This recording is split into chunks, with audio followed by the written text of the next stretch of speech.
প্রিয় ভাইয়েরা, আজকে এখানে যারা উপস্থিত রয়েছেন, পটুয়াখালীতে আমার সাথী হিসেবে কিছুদিন কাজ করার সুযোগ হয়েছে। বিশেষ করে আমার মনে পড়ে এই কাজীপাড়ার দ্বিতীয় তলার যে অফিস ছিল, আমরা এখানে এসে যাদের থেকে দার্স গ্রহণ করতাম, যাদের থেকে ইসলামী আন্দোলন শিখেছি, সেই শ্রদ্ধাভাজন নেতৃবৃন্দ এখানে বসা রয়েছে। সম্মানিত ভাইয়েরা, আমি একটা অনুভূতি শেয়ার করতে চাই। 2008 সাল ছাত্র শিবিরের সাথী শপথ নেওয়ার জন্য কন্ট্যাক্ট দিতে আসলাম। ফার্স্ট কন্ট্যাক্টে মিস করলাম, হতে পারেনি। তৎকালীন মহানগর সভাপতি বায়োডাটার উপর একটা সাইন করে দিয়েছেন, মানে প্রত্যাশিত মোটামুটি ভালো, কিন্তু আরেকটু ভালো হওয়ার জন্য সান্ত্বনামূলক একটা সাইন দিয়ে দিচ্ছে যে এটা নেক্সটের জন্য কনসিডারেশনে থাকবে, পরের কন্ট্যাক্টে আসতে বলুন। কেন জানি না, আমি সেদিন সবুজবাগে আমাদের জেলার যে ম্যাচ ছিল, ওই দিন আমার কান্নাকে থামিয়ে রাখার মতো অবস্থায় ছিল না। মনে হচ্ছিল যে কেউ হয়তো মারা গেছে, এরকম একটা সিচুয়েশন সেখানে তৈরি হয়েছিল।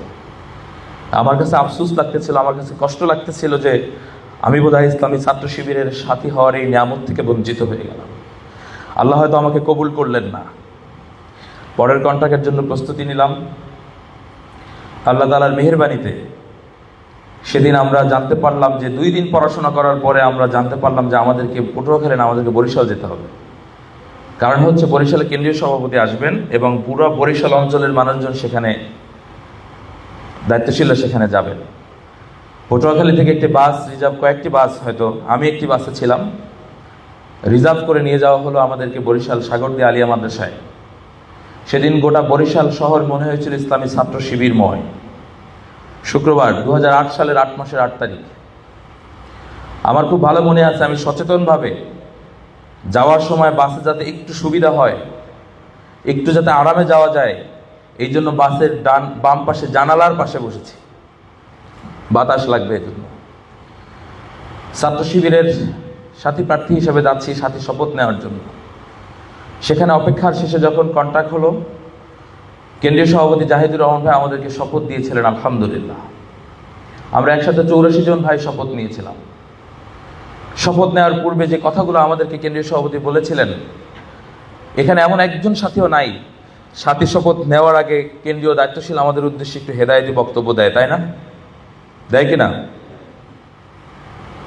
আমি জানি না সেই বক্তব্যের মধ্যে কি এমন মোহময় কথা ছিল, কিন্তু ইসলামী ছাত্র শিবিরের একজন সাথী প্রার্থী হিসেবে আমি সেদিন বাসের পাশে বসে, জানালার পাশে বসে নিজের স্বার্থকে রক্ষা করার যে সিদ্ধান্ত নিয়ে যে দৃষ্টান্ত দিয়ে গিয়েছিলাম, বাট ফেরার পথেই কিছু ভাইদের জায়গার সংকট হচ্ছিল। সেখানে বাসের জানালার পাশে তো দূরে থাক, বাসের চেয়ারে বসার অনুভূতি হারিয়ে আমি দাঁড়িয়ে আসার সিদ্ধান্ত গ্রহণ করেছিলাম। ইসলামী ছাত্র শিবিরের সাথী শপথ আমাদের মধ্যে এতটুকু পরিবর্তন তৈরি করতে সক্ষম হয়েছে। বাড়ি যাওয়ার পরে আমার মা একটা কথা বলেছিলেন, এই কথাটা আমি প্রায়ই বলি। আমার ছোট ভাইও আজকে এখানে সাথী হিসেবে উপস্থিত রয়েছে, আলহামদুলিল্লাহ। আমার মা বলেছিলেন যে শিবিরের ছেলেরা আমার যেই মুজাহিদকে পটুয়াখালী নিয়ে গিয়েছিল, আর একটা মুজাহিদকে পটুয়াখালী থেকে ফেরত দিয়ে গিয়েছে। এটি ইসলামী ছাত্র শিবির তৈরি করতে সক্ষম হয়েছে প্রিয় ভাইরা।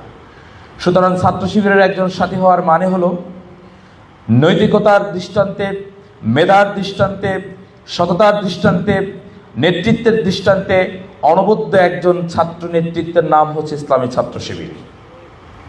আমরা প্রত্যাশা রাখতে চাই, আমরা যখন সাথী শপথ নিয়ে ফিরে গিয়েছি, আমাদের শিক্ষকরা আমাদের সাথে আলিঙ্গন করছে।